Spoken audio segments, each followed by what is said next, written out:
Assalamualaikum. Waalaikumsalam warahmatullahi Ustaz.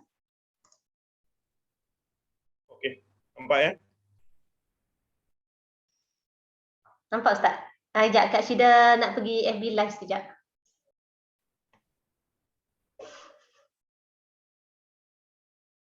Hari ini ber-t-shirt je supaya perbincangan tak jadi berat. Tajuk macam takut juga tu. Berat itu tu, tajuk berat tu. Itulah. Tak apa. Saat saya Aliza buka majlis dulu saya. Ajak kita dulu. Auzubillahi minasyaitonirrajim. Bismillahirrahmanirrahim. Assalamualaikum warahmatullahi wabarakatuh. Alhamdulillah wassalatu wassalamu ala Rasulillah wa ala alihi wa sahbihi wa man walah. Subhanaka la ilma lana illa ma 'allamtana innaka antal alimul hakim.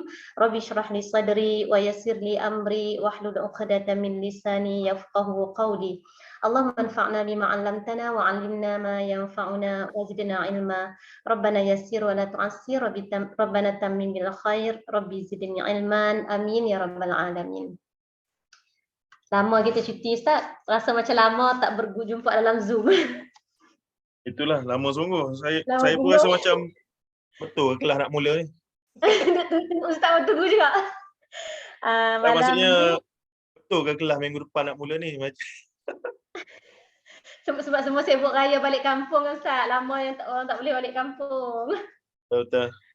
Hari ni Lepas tu bila Kak Syida WhatsApp tu, dia ingat kelas Sabtu depan ke? Sebulan. Dah mula malam balik dah lah Ustaz. Dah tak Ingat Ramadan lagi. Dah. Alhamdulillah. Hari ni kita masuk tajuk anak zina tidak masuk syurga, muka surat 19 Ustaz. Pemuda Bani Tamim kita dah beres ya? Dah baca dah. Baik. Ini muka surat 19.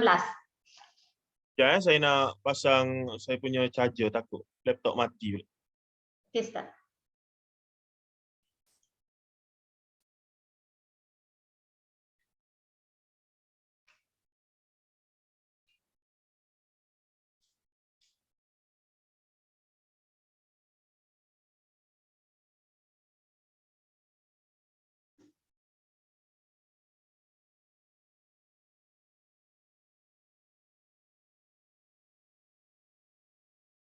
Bismillahirrahmanirrahim. Assalamualaikum warahmatullahi taala wabarakatuh.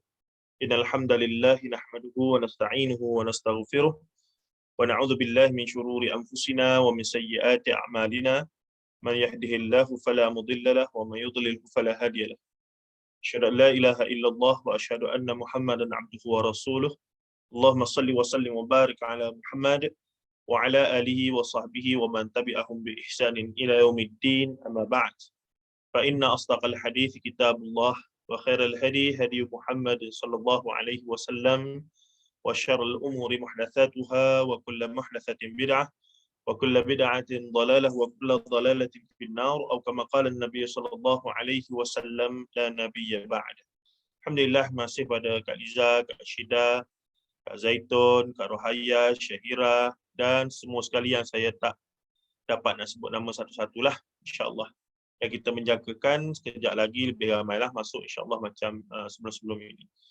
Baik, topik pada hari ini sangatlah klasik dalam tradisi beragama kita di Malaysia dan alam Melayu lah secara umumnya. Okey. Kenapa ni? Tiba-tiba hilang terkejut saya. Okey dah ni. Okey je Ustaz. Okey. Tak, laptop saya tiba-tiba blank dan terkejut saya. Ada gangguan ke apa ni? Maaf ya siapa-siapa yang ada. Baik. Kesalahfahaman tentang kepercayaan ataupun konsep ini bertitik tolak daripada ramainya juga orang agama yang menyebarkannya. Antara lain disebutkan apa dia, anak zina ni confirm masuk neraka, soalan begitulah. Anak yang lahir hasil daripada perzinaan. Kita maklum semua zina tu haram, dosa besar. Dia langgar salah satu maqasidus syariah iaitu hifzul nasab, iaitu melanggar nasab Dan ada banyaklah perbincangan tentang anak luar nikah ataupun anak tak sah taraf. Tapi kena ingat, dulu zaman awal Islam, ketika perhambaan, dunia menerima perhambaan sebagai satu sistem masyarakat, anak tak sah taraf ni tak semestinya anak zina. Anak tak sah taraf ni antaranya anak umul walad ataupun anak hamba abdi tuan dia. Dulu-dulu ni saya tak nak buka tajuk ni, tapi ni tajuk antara yang kalau jumpa Ustaz yang mahir bincang, kita akan jumpa hikmah. Kenapa pada zaman awal Islam menerima perhambaan, tapi pada hakikatnya Islamlah yang mula-mula kempen untuk banyak bebaskan hamba. Bukti sangat jelas. Bila bin Rabahnya Qusmalah al-Mustada'afin pada zaman Mekah dan seumpamanya, bahkan dalam Islam akhirnya ada hamba yang berjaya menjadi khalifah. Pada zaman Al-Malik Zahir Baybas, itu asalnya adalah hamba kepada Salahuddin Al-Ayubi, golongan Barbar, yang kemudian mereka pula menjadi khalifah Islam ketika itu. Bermaksud Islam bukanlah satu agama yang meletakkan keturunan apa semua sebagai keutamaan, tapi tengoklah siapa yang kuat berusaha, siapa yang kuat berstrategi, berpolitik apa semua, dia boleh berkuasa lah dengan cara betul ataupun cara salah. Baik. Ala kulihan nak sebutnya, anak tak sah taraf ni tak semestinya anak zina. Anak zina ni memang anak zina lah. Anak hasil daripada perzinaan. Sama ada muhsan ataupun ghair muhsan. Muhsan, yang sudah berkahwin, suami lelaki atau perempuan yang dah berkahwin, dua-dua dah berkahwin, ataupun yang tak berkahwin dengan yang dah berkahwin, ataupun yang tak berkahwin dengan yang tak berkahwin, iaitu ghairu muhsan, dan in other way. Tetapi di sana ada anak dipanggil umul walad, ataupun kita sebut tadi anak tak sah taraf. Itu hukumnya berbeza. Mereka tak dapat terima. Dalam tradisi barat dipanggil bastard. Itu yang kita kadang-kadang dengar mereka menyumpah bastard. Rupanya itu anak luar nikah lah. Dia tidak anak haram, tapi dia anak tak sah taraf gitu. Tapi bapaknya tahu siapa Lord tuan tanah. Cuma mak tu salah seorang hamba daripada tuan tanah itu. Begitu. Tapi kadang-kadang mereka pula yang jadi heir ataupun pewaris sebab tak ada dah anak yang darah daging yang sah ni. Maka ada anak luar nikah ni lah ataupun bastard ni yang jadi dia punya penerus legasi ataupun menerima jadi raja dan seumpamanya. Baik, masalahnya sekarang adalah di sana ada penyataan oleh ramai juga penceramah ustaz-ustaz kita ni yang menyebutkan bahawa anak zina, anak hasil daripada perzinaan, anak lahir daripada hasil perzinaan, confirm masuk neraka, begitulah lebih kurang. Implikasinya adalah yang berzina ni orang tua lah, mak ayah dia. Yang dia ni, auzubillah min dzalik, dia ni bukannya yang buat dosa ni siapa? Mak ayah dia lah. Yang dia ni tak buat dosa pun. Tapi disebabkan dalam kaedah budaya orang Melayu kita panggil anak zina, maka lekatlah pada anak tu, maka implikasinya anak yang asalnya tak tahu apa-apa, dia beranak tak tahu apa-apa, dia pun tak suruh mak ayah dia berzina tu. Akhirnya dia yang menanggung. Bahkan disebut sampai 7 keturunan. Tu dia. 7 keturunan. Tak pasal-pasal. Awak berdosa ke, awak baik ke, awak banyak pahala ke, awak dah jadi tok wali ke, disebabkan tok cucu, tok yang awak dulu pernah kamu ni hasil daripada anak luar nikah zina tadi, maka kamu ni confirm masuk neraka. Soalannya, di mana keadilan Allah Azza wa Jalla? Tapi dakwaan itu ada asas ke tidak? Sebab ramai ni ustaz-ustaz nak bawa ni, ustaz-ustaz nak bawa dengan niat yang baik, kita faham. Niat mereka nak bagi satu, dia panggil terhib lah, iaitu satu, kita panggil apa dia? Satu demotivation ataupun satu, kita kata penegasan bahawa zina haram lah, wala taqrabuz zina innahu kana fahisyatan wa sa'a sabila. Itu jelas, jangan dekati zina, bahkan apa semua itu gini, kita semua maklum. Dah. Tetapi mendakwa bahawa anak yang lahir daripada hasil perzinaan tidak masuk syurga, tak boleh masuk syurga, maksudnya confirm masuk neraka, bahkan hingga 7 keturunan. Ini ambil daripada mana?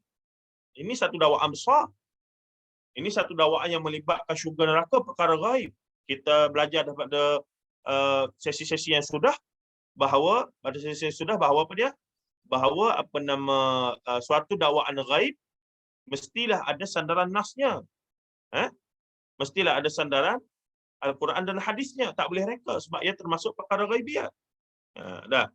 Jadi kita tengok apa yang dibincangkan oleh guru kita yang mulia, hafizahullah taala wa nafa'ana Allah bihi wa ulumihi ya rabbal alamin, Dr. Umar Muhammad Noor hafizahullah, dalam buku dia ni yang bertajuk apa dia ni? Fiqhul Hadis, memahami hadis tidak semudah sahih itu sunnah, dhaif itu bid'ah.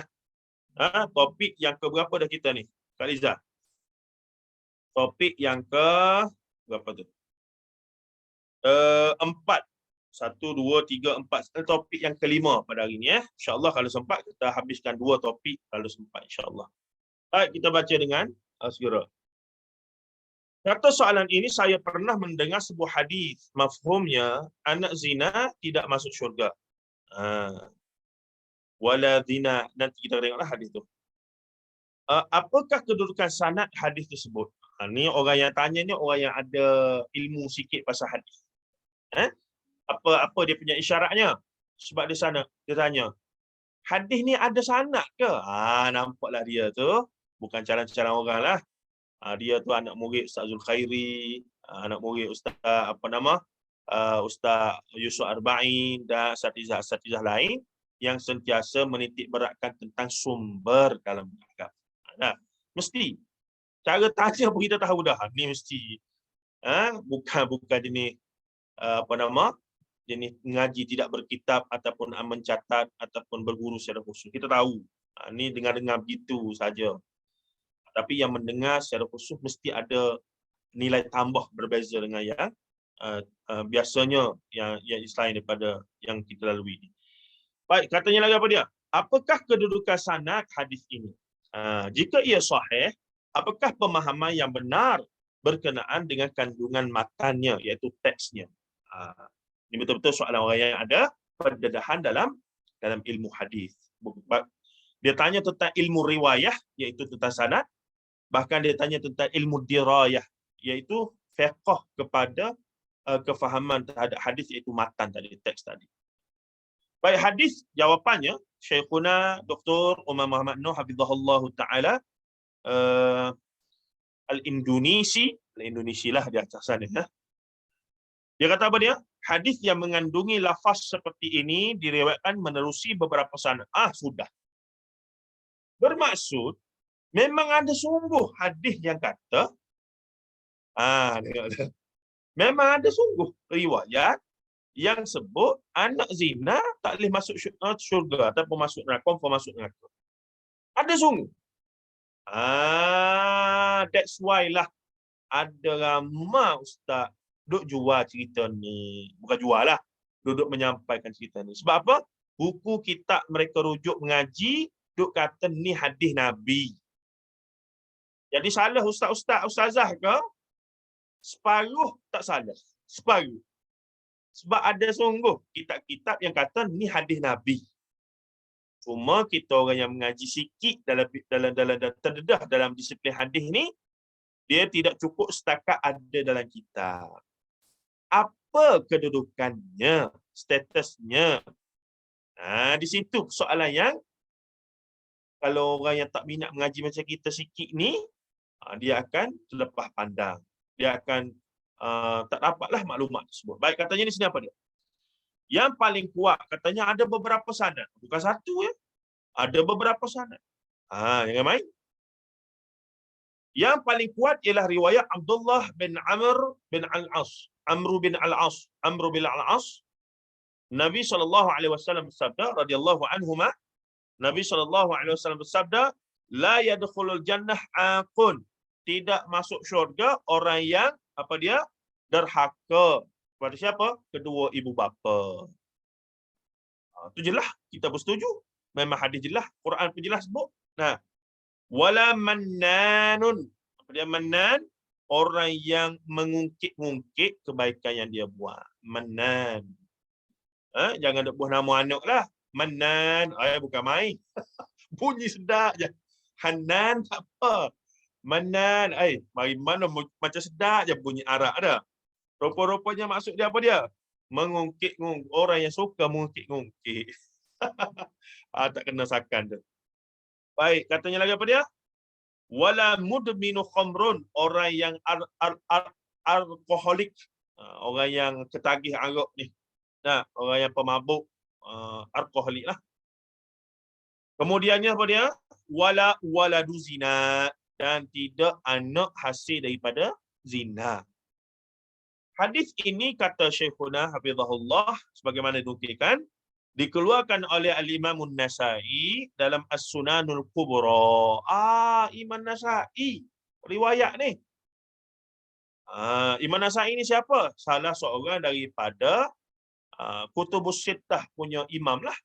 6 kitab utama hadis tu, Sahih Bukhari, Muslim, Sunan Ibni Majah, Sunan An-Nasa'i, Sunan Tirmizi dan Sunan Abi Dawud. 6 tu. Kutubus Sittah. Kalau tis'ah, 9. Tambah Muwatta' Malik, Musnad Ahmad dan Sunan Darimi. Nah. Baik, katanya lagi Ibnu Hibban. Imam lain pula, Ibnu Hibban mensahihkan, imam hadis yang besar juga Ibnu Hibban ni radhiyallahu anhu mensahihkan hadis ini meskipun terdapat percanggahan riwayat antara Sufyan Tsauri dengan Syu'bah. Tsauri berkata, Sufyan Tsauri yakni daripada Salim bin Abi Al-Ja'ad, daripada Jaban, daripada Abdullah bin Amr. Syu'bah berkata daripada Salim, daripada Nabi, daripada Abdullah. Jadi sanad dia, the chain of narrator, ada percanggahan. Ada percanggahan pada sanad. Baik, tengok pula. Imam Bukhari. Siapa dia Imam Bukhari? Muhammad bin Ismail Al-Bukhari rahimahullah ta'ala. Melemahkan hadis ini. Mari seorang tokoh besar. Jagoh yang paling agung dalam bidang hadis namanya Imam Bukhari. Muhammad bin Ismail Bukhari. Dia telah melemahkan hadis. Maka dalam kaedah Dr. Umar, kita panggil kaedah ihya' mutaqaddimin. Maksudnya, bila berlaku penjagahan ulama-ulama yang kemudian, khilaf, tapi rupanya ada ulama yang terkehadapan, yakni zaman awal, dekat dengan zaman Rasulullah, telah meletakkan ataupun membuat keputusan, maka mereka lebih aula pandangan mereka. Kerana dalam kaedah ilmu hadis, yang lebih dekat dengan zaman Rasulullah, yang lebih mengetahui hakikat kebenaran dalam ilmu hadis. Itu kaedah Dr. Umar Muhammad Noor yang dia cuba popularkan di Malaysia ni untuk meleraikan pertembungan lah aliran-aliran hadis yang ada. Sama ada yang terlalu ketat, macam golongan sahabat-sahabat kita daripada Salafiyah, dan juga yang terlalu longgar macam golongan Sufi yang ikut dan terima hadis sahih atau sahih apa semua. Maka paling pakar mengikut kaedah ihya' mutaqaddimin, kena tengok apa yang ulama yang lebih awal kata. Dan bila Imam Bukhari buat Quran, berbanding Ibnu Hibban, berbanding dengan Imam Nasa'i, maka Al-Bukhari lah yang lebih padu lagi pandangan dia. Maka bila Imam Bukhari melemahkan hadis ini, setelah menjelaskan percanggahan di atas, beliau berkata, yakni Imam Bukhari berkata, Jaban tidak diketahui mendengar daripada Abdullah. Telah berlaku terputus ke, adalah dia punya kecacatan di situ. Tidak pula Salim daripada Jaban ataupun daripada Nabi. Demikian dalam kitab beliau yang bertajuk At-Tarikhul Kabir. Satu kitab Imam Bukhari yang lain. Ahli hadis sepakat bahawa Al-Bukhari lebih menguasai kritik hadis. Naqdul hadis dipanggil dalam bahasa Arab. Ilmu nuqad ataupun naqdul hadis. Ilmu kritik. Dan dalam keilmuan Islam, hanya dalam bidang hadis saja yang ketara ada bidang naqdul, iaitu ilmu kritik. Ilmu cari salah. Sebab tu orang tak berapa suka mengaji hadis ni. Sebab dia cari salah orang. Awak ni kata betul ke tidak ni? Betul ke? Dia macam inspektor lah. Inspektor polis. Betul ke ni awak kata begini? Tak, pemeriksa. Betul ke lagu ni? Awak ambil daripada mana ni? Kau awak reka ni. Awak pasti ni awak dengar betul-betul macam tu. Jadi kita pun apa benda dia ni nak. Tapi ulama-ulama adil lagu tu lah. Tapi disebabkan sikap dan metodologi yang mereka bina itulah, kaedah yang mereka bina itulah, kita hari ini dapat tatap hadis-hadis Nabi sallallahu alaihi wasallam. Bayangkan kalau mereka tidak bersikap begitu, hari ini sahkan hadis Nabi, Quran pun mungkin sudah hilang keaslian dia. Allah Ta'ala dah jamin lah Quran tu, inna nahnu nazzalna dzikra wa inna lahu lahafizun. Tapi tetaplah usaha oleh para ulama itu yang berterusan merekod, menulis, mengembangkan, menafsirkan. Itulah yang menjadikan kelangsungan sumber asal agama kita dalam bahasa Arab yang kekal sampai hari ini. Sedangkan sumber orang Kristian, orang Yahudi sudah berlaku kerosakan, tahrif, telah berlaku kita kata percanggahan ataupun tokok tambah yang melampau-lampau, yang habis karut, habis licin lah. Ada seumpamanya. Antaranya sebab apa? Sebab Bible dengan Taurat yang dua ada hari ini bukan lagi dalam bahasa asal. Quran dalam bahasa asal. Sebab tu keasliannya masih terjaga. Bila Bible dengan Taurat tidak lagi dalam bahasa asal, ia adalah terjemahan. Terjemahan tu, proses terjemahan banyak berlaku kesalahan sama ada sengaja atau tidak sengaja. Bila berlaku penterjemahan, peralihan bahasa, banyak berlaku salah faham dengan sengaja ataupun tidak sengaja yang menyebabkan salah faham yang berpanjangan. Contohnya, yang kebetulanlah saya duk baca-baca, duk buat buku di UIA ni, contoh konsep dalam Kristian dipanggil Son of God, merujuk pada Jesus ataupun Isa Al-Masih itulah. Seorang pensyarah UIA ini nama Ungaran. Dia daripada Indonesia.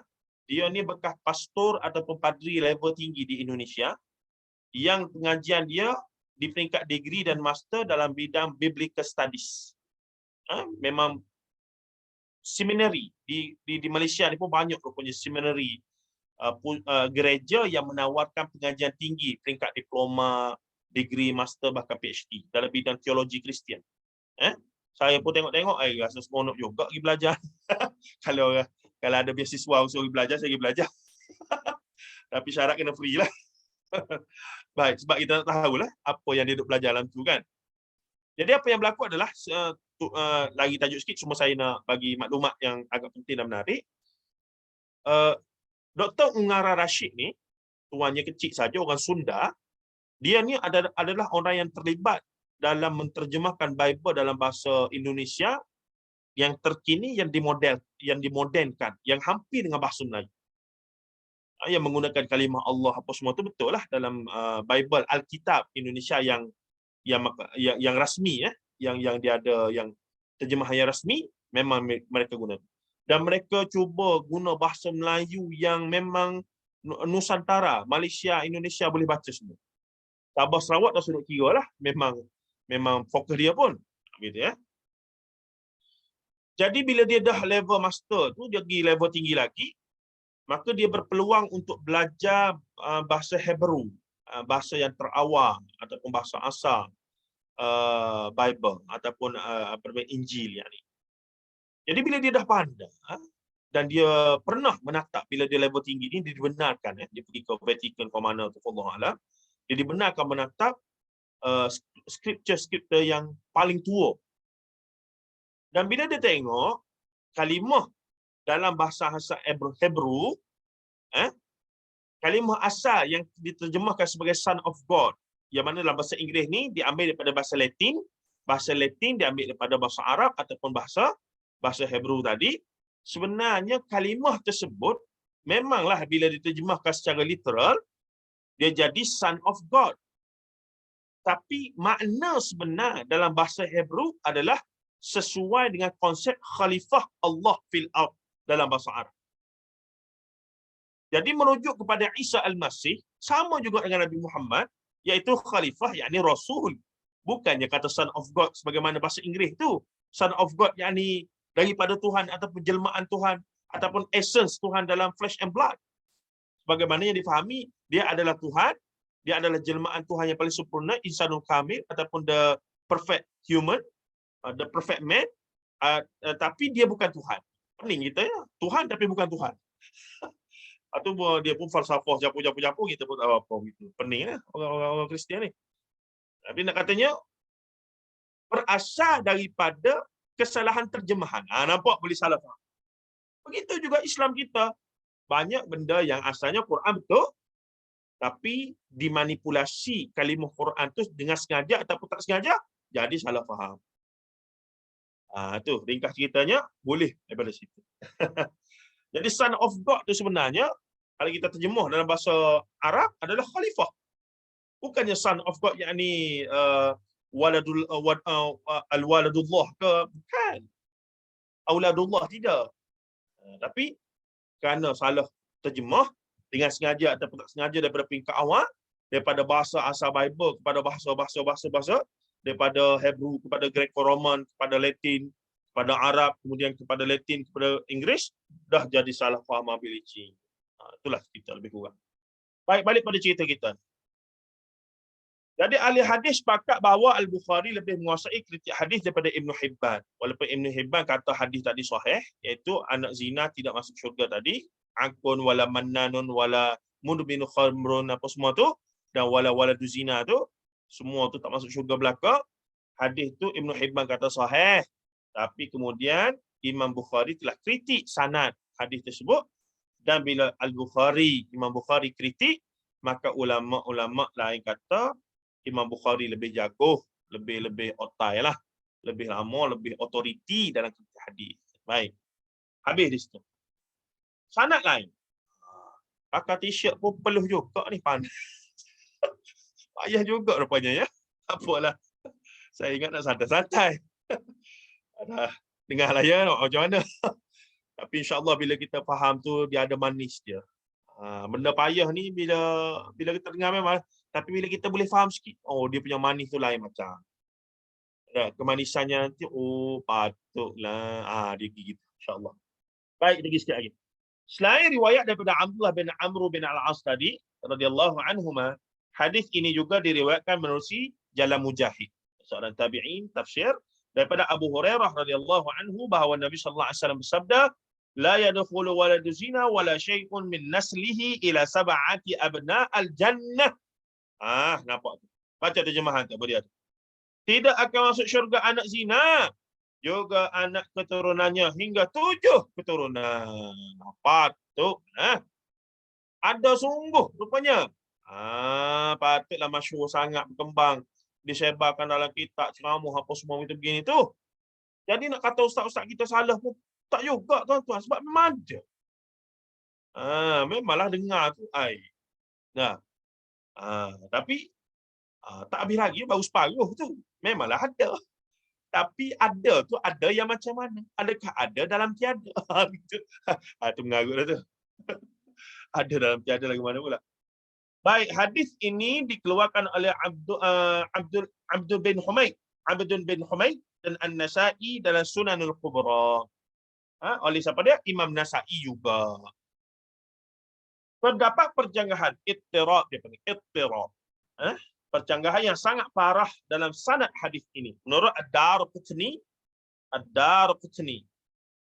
perjanggahan riwayat dalam hadis ini hingga mencapai 10%.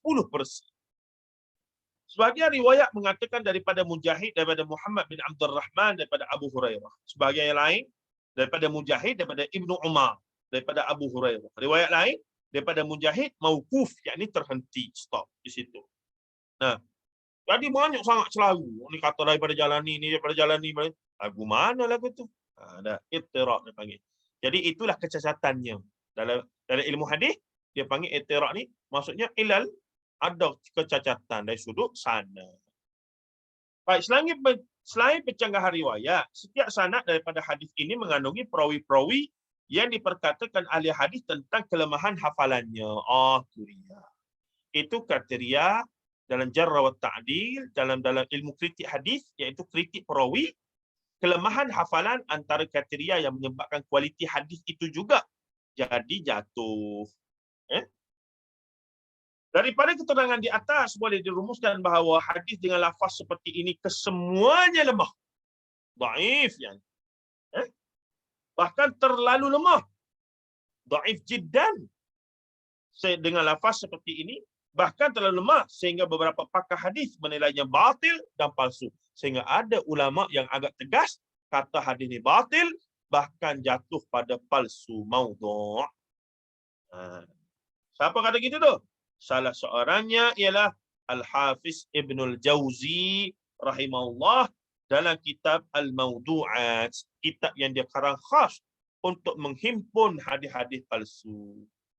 Maka jika ada ustazah kata, ada hadis ni dalam kitab. Kitab apa?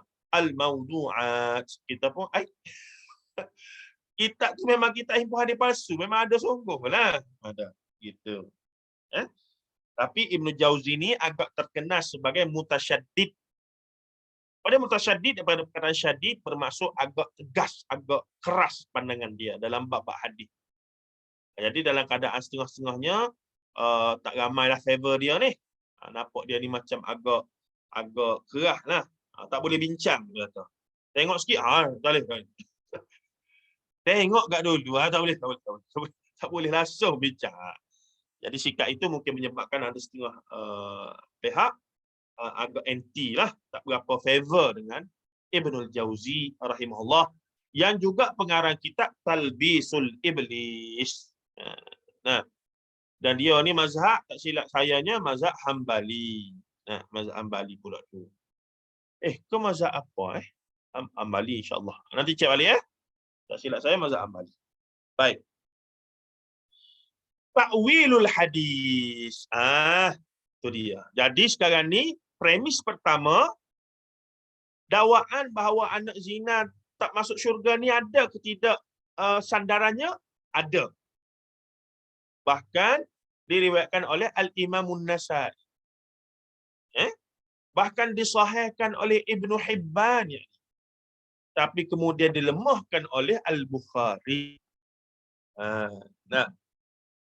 Bahkan dipalsukan oleh Al-Imam Ibnu Jauzi. Pening kita, pening lah. Mana ni sahih ada, dhaif ada, palsu ada. Di sinilah kita perlukan guru. Siapa guru kita ni? Dr. Umar, dia tulis ke kita. Nasib baik. Saya tukang baca. Pakak-pakak dengar. Sebab baca sendiri tak baca. Itu ceritanya. Baik, ta'wilul hadis. Bagi sesiapa yang menilai hadis ini lemah, yakni ulama-ulama yang kata hadis ini lemah, apalagi batil dan palsu, maka kandungan hadis ini tidak dapat diterima. Apalagi jika kita kembali kepada ayat-ayat Quran, kita mendapati bahawa Allah Azza wa Jalla tidak akan menghukum seseorang kerana dosa orang lain. Kan ada banyak ayat Quran, sebagaimana di bawah tu, wala taziru waziratun wizra ukhra. Dan ada di sana Allah tidak akan menghukum hatta nab'atsa rasula. Innallah sesungguhnya Allah tidak akan menghukum satu kaum hatta nab'atsa rasula, sehingga Allah menghantar nabi rasul pada mereka itu. Ada perbincangan panjanglah di situ berkaitan dengan satu kaum yang tidak dihantarkan nabi dan rasul. Maksudnya risalah dakwah tak sampai. Macam mana mereka nak jadi kufur, sedangkan kufur tu masuk refuse. Nak refuse, kena sampai dulu. Macam orang nak tolak satu peminangan. Dia duk kata, saya ni dah 10 dah peminangan saya tolak. Berapa ramai dah masuk? Tak ada seorang lagi masuk. Mana boleh begitu? Dia kena masuk dulu. Baru kita boleh tolak. Jadi dakwah ni, kita nak kata orang tu kufur. Yang ni kufur maksudnya menutup ataupun refuse. Refuse to accept the dakwah tu. Segala hujah, maka kena adalah benda tu mari dulu. Sedangkan di sana ada kaum manusia zaman yang Nabi Rasul tak sampai untuk cerita Tuhan tu satu. Tuhan tu yang cipta alam ni Allah. Maka golongan ni Imam Ghazali kata, apa semua beberapa orang ulama kata, mereka termasuk orang yang Allah Ta'ala tak nyatakan mereka itu sebagai orang kufur lah. Kenapa musyrik dinamakan musyrikin kufar? Kerana mereka dah sedar kebenaran risalah Nabi Muhammad SAW. Wa fil haqiqah, para musyrikin Mekah ni dah sedar dah. Hati mereka tak mampu nafikan dah segala bukti yang dibawa kerasulan, dalailun nubuwah kerasulan. Mereka sendiri dalam hati memang dah kata betul, Muhammad, kamu ni tak pernah menipu, Muhammad. Kami percaya belaka. Tapi kalau kami ikut kamu, kami ni sama level dengan Bilal bin Rabah. Kami kena tinggal belakang. Kami punya disco, kelab-kelab malam. Kami punya kelab pelacuran, apa semua ni. Mana boleh lagu tu. Itulah kufur. Masuk kufur ni, kebenaran sudah tahu. Tapi, kalau tinggal, terima. Itulah kufur. Maksudnya, kena terima, kena ada benda tu dulu. Baru kufur. Tapi di sana ada orang, macam orang asli ke mana, Amazon mana tu. Mama tak pernah sampai dakwah pada mereka. Jadi, takkanlah mereka beranak dengan takdirnya Allah tidak di mereka Islam. Kemudian mereka mati dengan dakwah tak pernah sampai. Dan akhirnya Allah takdirkan mereka matilah keadaan tidak Islam. Dan mereka ke neraka. Persoalannya, di mana keadilan Allah? Ini kita jawab minggu depan. Kita cliffhanger di situ, ya. Jawapan dia minggu depan, insya-Allah. Cuba kita fikir. Bukan kesian pada mereka itu. Baik, balik pada cerita kita. Maka tidak masuk akal jika kita baca ayatul Baqarah, ayat akhir itu, amanah rasul itu. Kemudian kita baca pada dia, amana rasul bima unzila ilaihi min rabbi wal mu'minun kullun amana billahi wa malaikatihi wa kutubihi wa rusulihi la nufarriqu baina ahadin min rusulihi. Kemudian wa qalu sami'na wa ata'na wa qala rabbana wa ilaikal masir. La yukallifullah nafsan illa wus'aha laha ma kasabat wa 'alaiha ma iktasabat. Bagi mereka apa yang mereka buat, bagi kita apa yang laha ma kasabat wa 'alaiha ma iktasabat. Dan wala taziru waziratun wizra ukhra, dan tidak dihukum seorang itu dengan dosa orang lain, dengan perbuatan orang lain, tidak. Lepas tu bila isteri ni dia balas dengan suami dah. Dia pun buat sesuatu yang kononnya dosa lah. Dia berkata biar saya buat benda ni. Biar awak tanggung dosa. No, tak ada. Masing-masing account.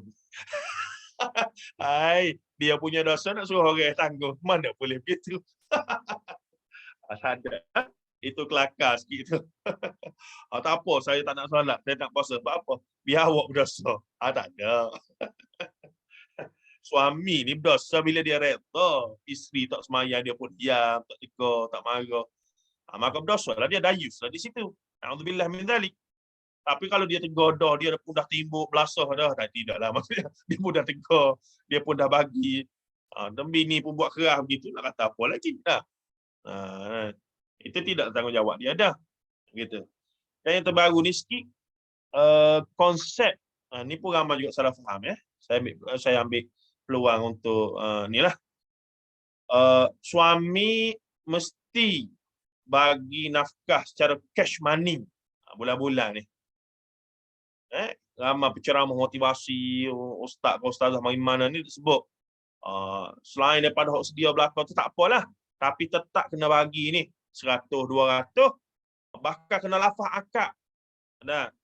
Yang apa nama, baby pula dah. Ni RM200 sebagai nafkah saya kepada awak. Ramai ni. Dia menuntut daripada suami, awak letak minyak kereta saya tiap-tiap hari ke, makan minum saya awak sedia belakang, pakai minum rumah apa semua beres belakang dah, tetap kena bagi RM200, RM500 sebulan sebagai nafkah saya. Kita pun pening. Ustaz tu pun tanya, Kak, akak duduk rumah sekarang, siapa bayar? Suami saya lah.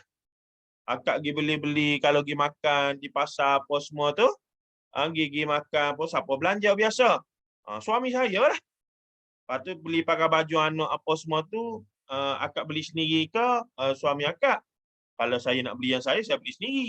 Kadang-kadang kalau keluar dengan dia bayar. Lepas tu barang dapur apa semua tu gini, kalau saya pergi dengan suami saya, dia bayarlah. Tapi kadang-kadang saya singgah sendiri sebab nak tunggu dia kerja apa semua, saya bayar sendirilah. Lepas tu saya claim balik. Kalau dia tak teringat, saya masuk maybe tuyu dia, saya transfer sendiri. Ada pelbagai lagi. Lepas tu kita pun krik. Akak ni faham ke tidak ni? Jadi semua tu settle dah belaka. Lepas tu dia kata, tak boleh ustaz. Dia tetap semenjak kahwin tak pernah pergi. Tak pernah bagi pun RM100, RM200, RM50 kata tu nafkah. Saya nak hak saya. Kita pun cipsa. Akak ni. Jadi ada dua kaedah nafkah ni. Ada suami dia sedia belaka tadi. Sebab asal nafkah ni 4 lah. Makan, minum sekali. Tempat tinggal dulu wajib. Makan, minum. Apa lagi? Pakaian.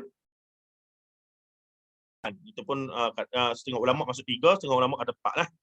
Ada 4 ni yang paling utama asasnya. Nah, itu dengan kadar yang suami mampu dan apa semua. Dan kalau dia dah bayar belaka, settle lah tu. Nah, tapi ada suami ni jenis malas nak cara dia banyak kerja jenis profesor ke apa semua jenis. Dah menego apa.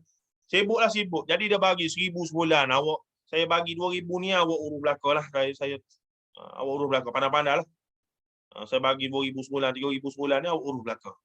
Nah, gaji suami 2,500 bagi ke isteri 2,000. Tak logik lah. Tapi nak katanya dia bagi sejumlah dengan rumahnya settle dah apa semua itu gini. Tapi realitinya hari ni banyaknya mutual understanding. Gaji untuk lelaki 2,000, gaji bini 2,000, ataupun 3,000, 5,000, kita kata. Untuk lelaki bayar rumah, bayar kereta, bayar ni. Jadi hobat dapur tu mu pehel-pehel. Tak okey aku buka. Ada jam lah gitu. Kena pehel-pehel lah. Ini siapa cukup boleh gaji 5,000 tinggal RM200 dalam bank. Oh, abang awak ni belanja banyak. Dia marah pula. Apa sah awak ni boros sangat ni?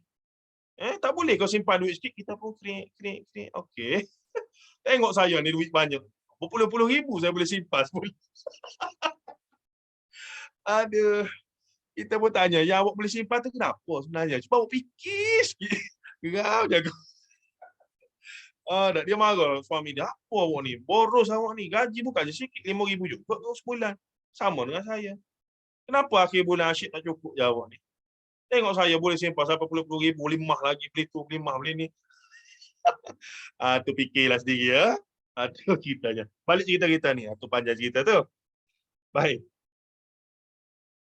Wala taziru waziratun wizra ukhra. Jadi apa yang bercanggah ni sebenarnya? Banyak canggahan Tadi kita akan tengok. Anak zina, anak tidak bersalah. Bahkan hadis Nabi sebut apa dia? Kullu mauludin yuladu 'alal fitrah. Adakah hadis Nabi yang sahih itu sebut kullu maulud ba'da nikah? Tak ada. Bermaksud anak yang lahir itu dia anak hubungan sah ke ataupun akad nikah sah ke, ataupun dia anak hasil daripada luar nikah ke, ataupun dia anak bukan Islam, musyrikin. Tetap alal fitrah. Apa buktinya, dalilnya? Ingat tak cerita Nabi mimpi pergi jumpa seorang lelaki yang tinggi menjurang ke langit dalam gunung, dalam syurga tu? Nabi tanya, siapa ni? Ni Ibrahim. Ada laki-laki, ada kanak-kanak yang ramai keliling. Lelaki yang tinggi tu Nabi Ibrahim dengan setengah riwayat lain kata dengan Sarah yang menjaga wildan dalam syurga. Pelayan-pelayan syurga pada kanak-kanak tu kan. Di akhir hadis sahabat tanya, anak-anak musyrikin juga ya Rasulullah? Naam, anak-anak musyrikin juga kalau mati sebelum akil baligh, mereka adalah dijamin syurga. Jadi kalau anak musyrik pun jamin syurga kalau mati sebelum akil baligh, yakni maka takkanlah anak orang Islam walaupun dia melakukan dosa zina, bukan maksudnya zina tu okey, tapi realitinya bila kita nak putuskan satu benda yang bersifat ghaibiyat, jadi tidak mustahil lah begitu. Nah, jelas hadis Rasulullah sebut kullu mauludin yuladu 'alal fitrah fa abawahu yuhawwidanuhu aw yunassiranuhu aw yumajjisanuhu.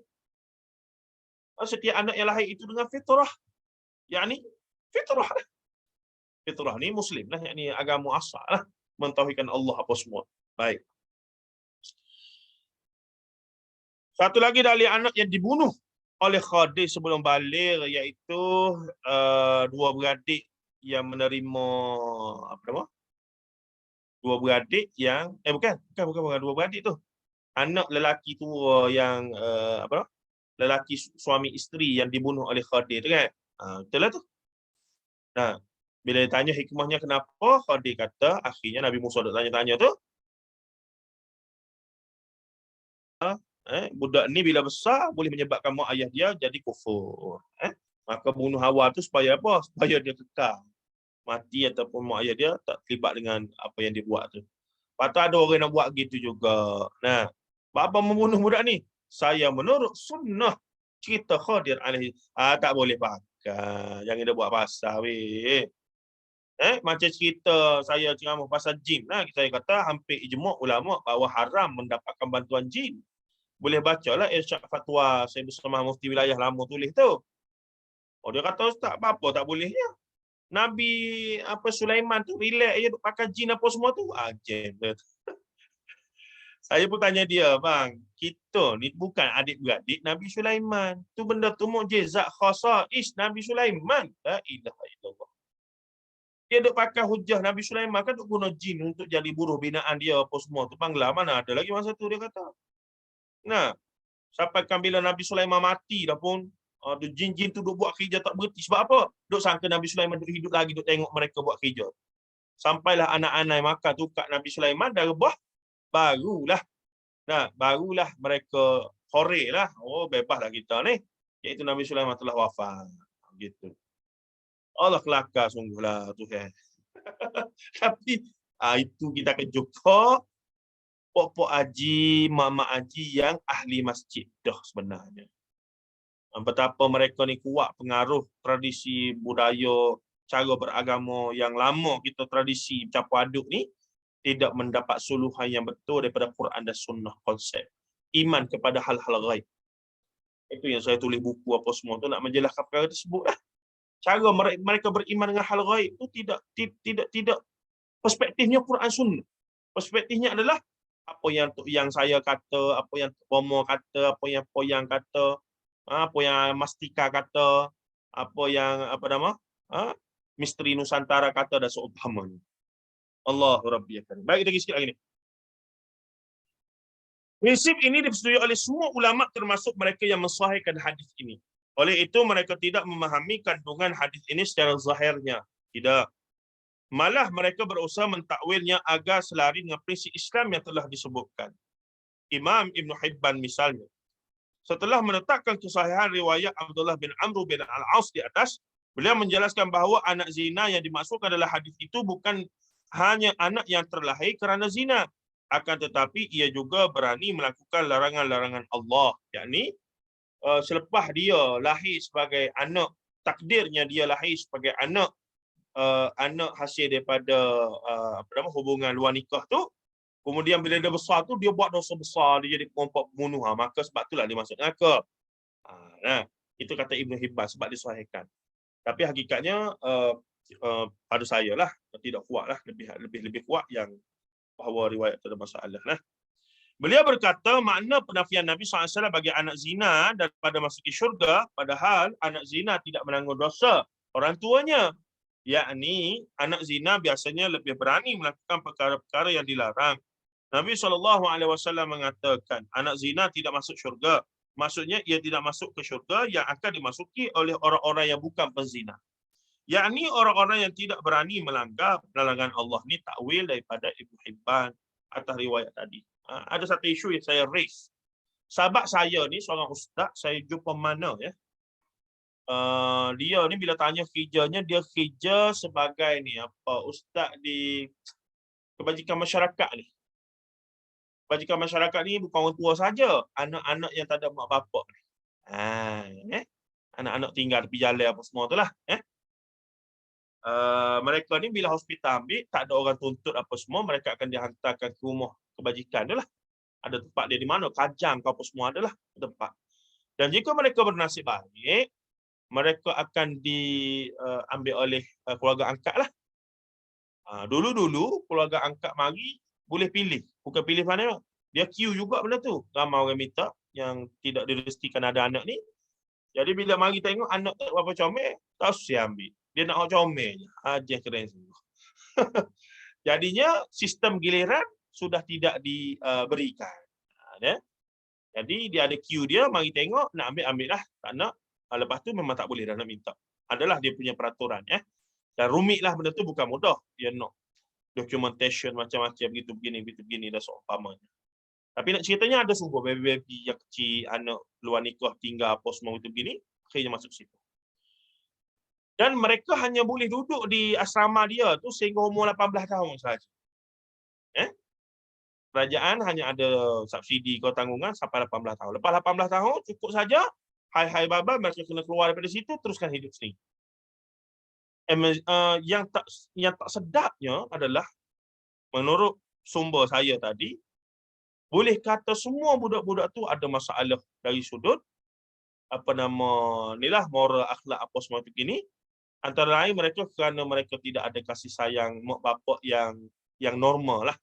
Mereka membesar dengan pegawai-pegawai yang mereka panggil mak ayah, tapi mereka membesar dengan suasana, dan sebahagian mereka handsome dan cantik sebab kadang-kadang kacukan dengan Bangla lah, dengan Pakistan lah, dengan Korea lah, dengan apa mari mana tak tahu belaka tu jadi Melayu belaka. Dan menariknya bila masuk situ jadi Islam belaka. Walaupun muka Korea ke, muka apa ke, dah masuk mereka jadi Islam. Baguslah dari sudut satu aspek tu. Tapi dari sudut mereka punya betul. Sebahagian mereka ni yang pegawai-pegawai baru kata kawan saya tu mula-mula masuk dengan sayur hati kesian lah. Budak-budak tak ada mak bapak, nak berkhidmat, duduk 2 hari pecah nak sekak. Memang ganah, memang yalah budak-budak tak ada mak bapak, macam mana kita dia automatically, tapi survival, mereka punya survival tu tinggi, jatuh daripada tingkat 1 bom relax umur 4-5 tahun. Dia jadi kerah. Dia automatically dia jadi begitu dari sudut fizikal apa semua mereka kehidupan begitu Menariknya kata kawan saya tu, lepas tu dia kata, saya kata lah ramai-ramai sebab mereka sekolah lah, mereka pergi sekolah, balik sekolah tapi tak ramai yang boleh keputusan yang baik, bagus dan seumpamanya. Dan pernah ada seorang tu, pernahlah akhirnya jadi cikgu lah juga. Okeylah. Tapi bila dia nak kahwin, maka barulah macam keluarga belah pasangan tu, maksudnya macam pecah rahsia ataupun diberitahulah bahawa dia sebenarnya berasal daripada ini, maka keluarga belah sana terus membatalkan perkahwinan tersebut. Antara saya yakin antara kesannya tak adalah dogma-dogma ataupun kefahaman daripada hadis-hadis begini kesannya. Itu satu implikasinya. Implikasi kedua, budak-budak tadi bila membesar ataupun budak di kampung ke mana, adik saya pernah mengajar di beberapa sekolah, mungkin ibu ayah sendiri pun tahu bila tengok nama anak tu tak ada bin automatically kita tahu budak ni adalah budak yang tak ada bapa. Sekolah senarai nama sebab itulah diperlis fatwanya dibenarkan untuk dibinkan kepada ayah biologi. Dia ambil fatwa untuk mengambil kira psikologi pembesaran anak-anak itu. Walaupun dia memang beranak luar daripada nikah, tapi dia ada ayah biologi lah. Cuma implikasinya pada dalam mazhab Syafi'i tak boleh tu sebab implikasi pada nasab, yakni pada harta warisan pusaka apa semua itu gini. Kalau ayah tak ada harta tak apa, kalau jenis jutawan jam lah juga tu. Panjanglah ceritanya tu. Nah, jadinya banyak implikasi. Bayangkan budak ni membesar dalam keadaan semua orang duk kata dia ni anak zina yang tak ada masa depan.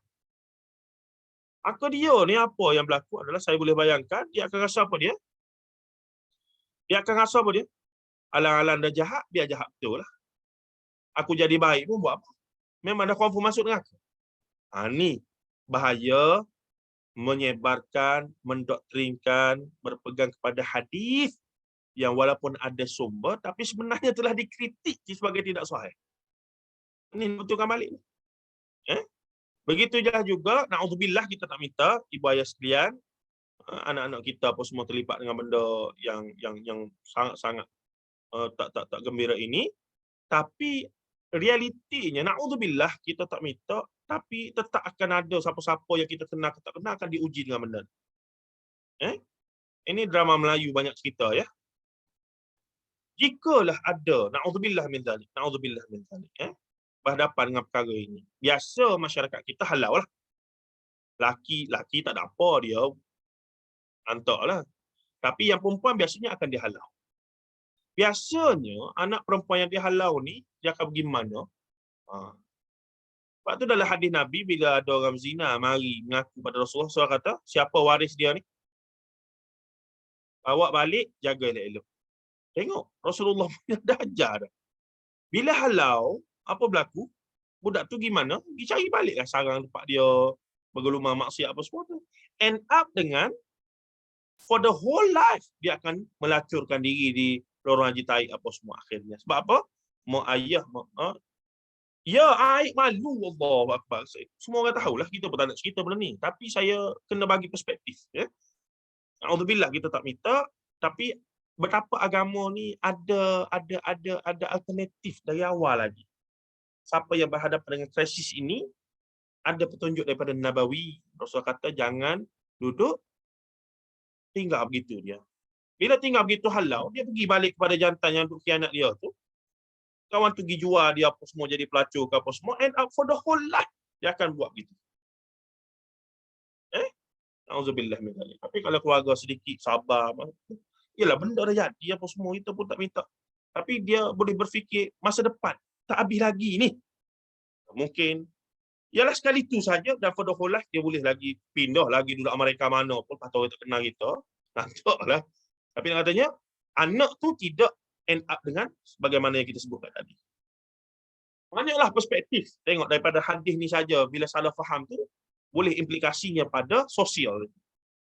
Atau kita kata kena berhati-hati sungguh tu bila mendoktrinkan hadis yang akhirnya jadi agama, jadi pegangan dan sebagainya. Banyak lagi benda-benda yang boleh bincang dalam perkara ini. Baik, kita pergi penutup sikit lagi.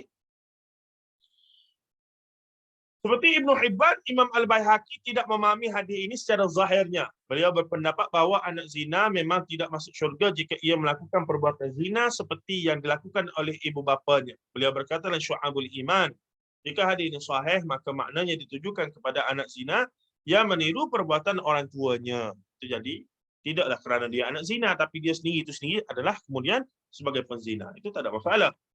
Bagi saya, hadis ini tidak perlu disebarluaskan dalam masyarakat, kata guru kami yang mulia hafizahullah ta'ala.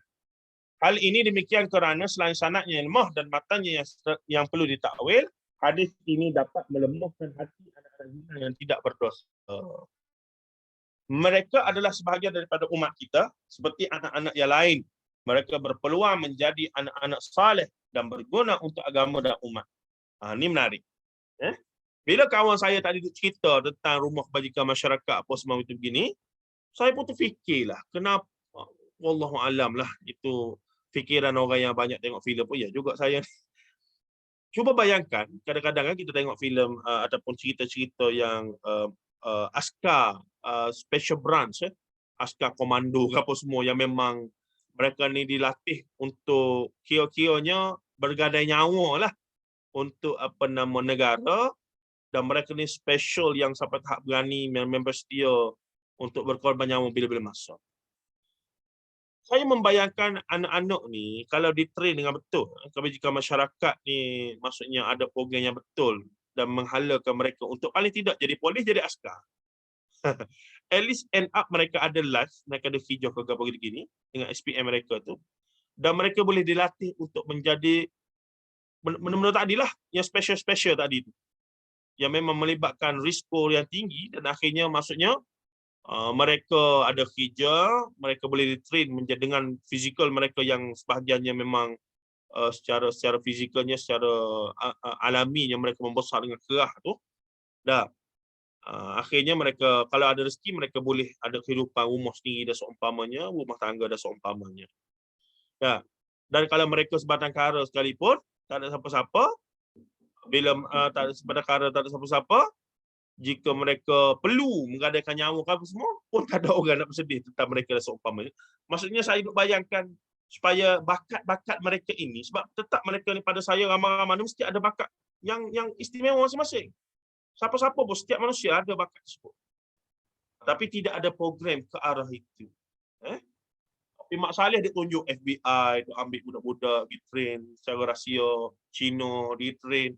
Why not kita guna sources ini? Dah benda ada. Tapi konspirasi tak tinggi tadi. Baik, kita sudahkan pada malam ini dengan dia kata kita wajib untuk mendidik dan memotivasikan mereka pada pelbagai kebaikan, bukan merendah-rendahkan maruah mereka, apalagi menutup pintu syurga bagi mereka. Wallahu a'lam. Berat macam ni tu. Berat mendebarkan, ada isu yang kita jarang sentuh. Saya supaya sedikit menjentik minda kita. Pokoklah kita ni ada, kita katakan apa nama, ialah paling tidak mereka cikgu lah, bahasa cikgu sekolah, cikgu sekolah berhadapan.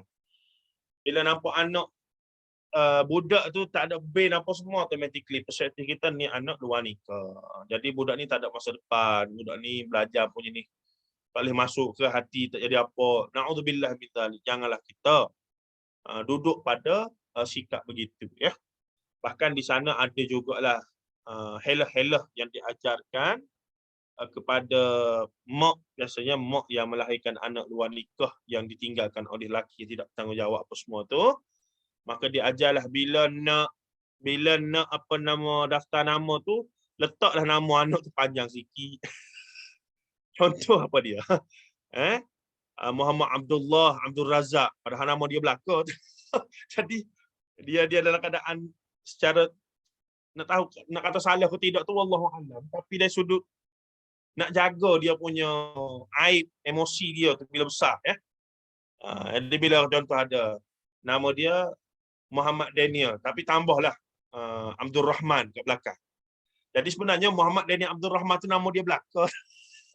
Tapi bila ada Abdul Rahman kat belakang tu seolah-olah ada bin walaupun tidak tulis bin di situ. Jadi paling tidak dia membesar dengan bila orang panggil nama dia dalam perhimpunan ke apa semua, Muhammad Daniel Abdul Rahman. Jadi perspektifnya ada bin, ada ayah. Kemudian sudut hukum wallahu alam. Tapi ada setengah-setengah pihak yang menganjurkan begitu dan wallahu alam pada saya ada kebaikan, tapi dari sudut hukum buh nama tu tak ada masalah lah. Buh nama tak ada masalah. Wallahu alam. Berbanding dengan letak nama Abdullah tu macam orang bukan Islam ataupun muallaf tu. Tak ada sunnah, tak ada syariat tu bin Abdullah. Ada tiba-tiba letak bin Abdullah dah. Jadi mak ayah orang tu kata bila masa saya nama Abdullah. Dah tak pasal-pasal jadi jauh pula hubungan. Ikut dia lah. Kalau bin apa dia, letak bin tu lah. Nah, hatta nama dia tu sendiri, nama sahabat kita yang non-Muslim tu, yang non-Malay tu, kalau nama dia Mehua ke, Mehua ni apa dia? Bunga cantik, bunga yang cantik. Ampuk pergilah nama tu Mehua, apa masalah? Kenapa nak tukar jadi Zaitun? Kalau nama dia Olive. Nah, office saya lama tu ada Cina lah, nama Olive. Jadi geng ni kalau nak mengupat dia panggil Eton. Saya pun dia begitu. Apa Zaitun ni? Zaitun kan Olive. Jadi dia panggil Zaitun, Olive begitu.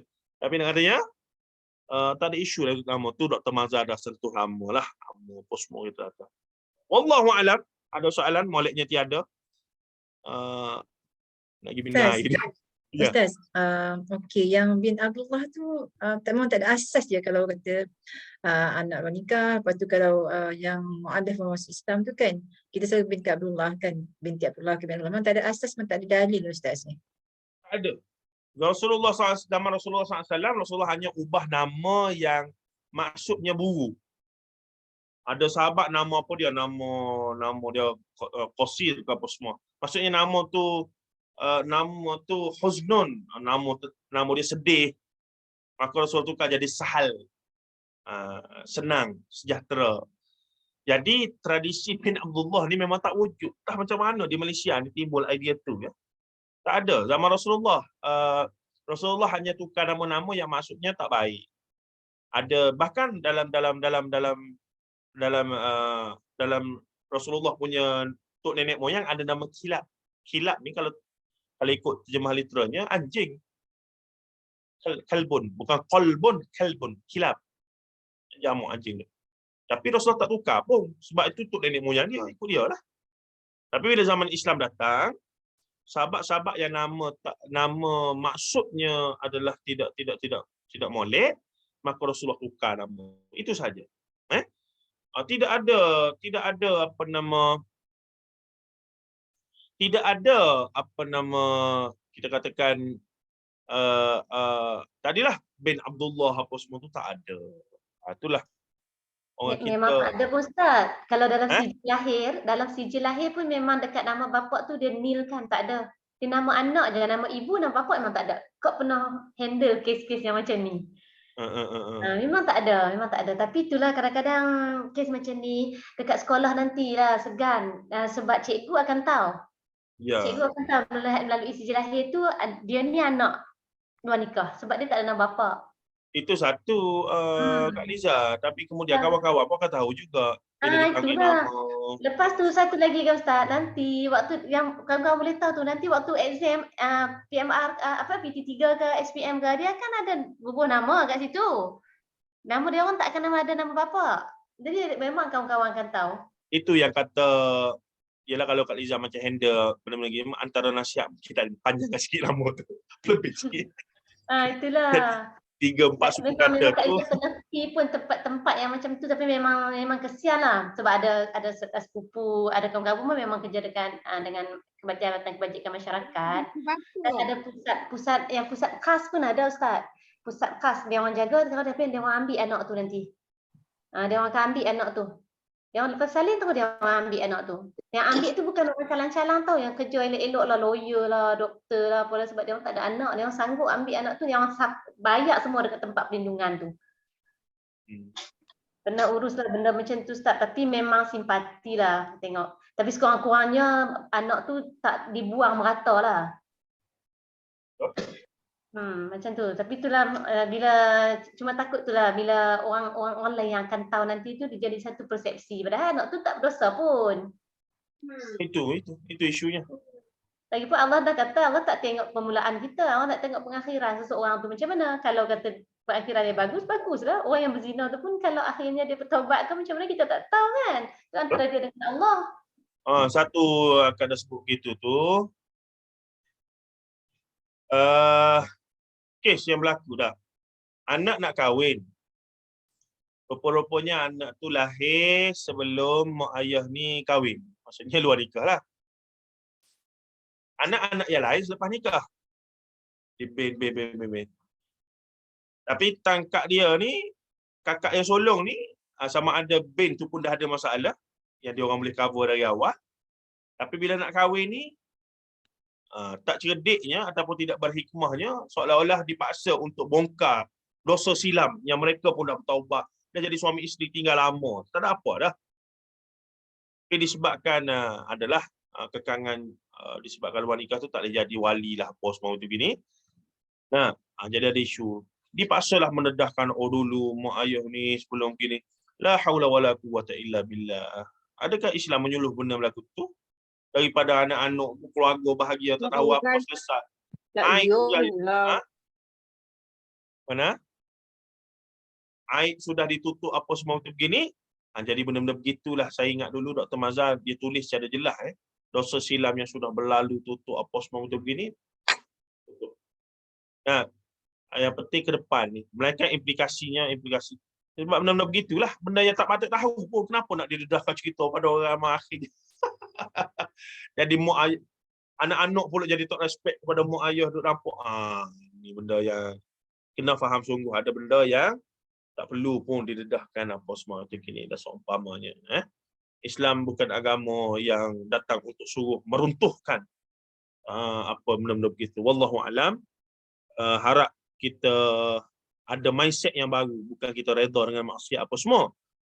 Zina apa semua ni, tapi ia satu krisis yang akan sentiasa wujud. Naudzubillah, kita tak tahu siapa yang akan diuji. Naudzubillah, kita tak minta lah keluarga anak cucu kita apa semua, naudzubillah. Tapi ia satu realiti yang Allah Ta'ala buat pada orang yang dia nak uji dengan kehendak dia. Wallahu a'lam. Semoga kita ada mindset yang betul bila menanggapi anak-anak golongan ini dan seumpamanya. Wallahu a'lam. Kita berhenti situ, Kak Liza? Boleh Ustaz. Dah 10 suku, 10.16 ni lah. Mari kita berhenti. Esok nak kerja lagi Ustaz kan. Jadi Alhamdulillah. Selesai juga satu bab kita malam ni. Jadi kita akhiri dengan tasbih kafarah. Subhanakallah. Subhanakallah wa bihamdika asyhadu an la ilaha illa anta astaghfiruka wa atubu ilaik. Wassallallahu ala nabiyyina Muhammad wa ala alihi wa sahbihi ajma'in walhamdulillahi rabbil alamin. Wassalamualaikum warahmatullahi wabarakatuh. Terima kasih banyak Ustaz. Waalaikumsalam warahmatullahi taala wabarakatuh. Terima kasih Ustaz. Saya keluar dulu ya. Ya, terima kasih. Terima kasih Ustaz. Saya kata Kak Lia, lagu air. Jangan bawa air. Dah raya aku senang kok. Lambat lagi tu. Ada banyak lagi. Okay, Assalamualaikum. Waalaikumsalam warahmatullahi wabarakatuh. So insyaAllah kita jumpa lagi esok Liza ya dengan kelas Ustaz Nazri pula insyaAllah. Dengan itu Kak Syida kasih malam ini dengan lepas Assalamualaikum warahmatullahi wabarakatuh. Jumpa lagi semua. Terima kasih semuanya. Waalaikumsalam. Tidak selamat raya dan tidak selamat raya Kak Aya. Sama-sama terima kasih. Selamat raya semua. Sama-sama selamat raya Kak Aya. Jemput datang rumah masing-masing. Ya insya-Allah. InsyaAllah. Raya kelas kabut. Raya kelang kabut betul lah tak plan macam-macam tak plan kan. Saya jumpa lagi Kak Ya besok ya insya-Allah ya. Assalamualaikum warahmatullahi wabarakatuh.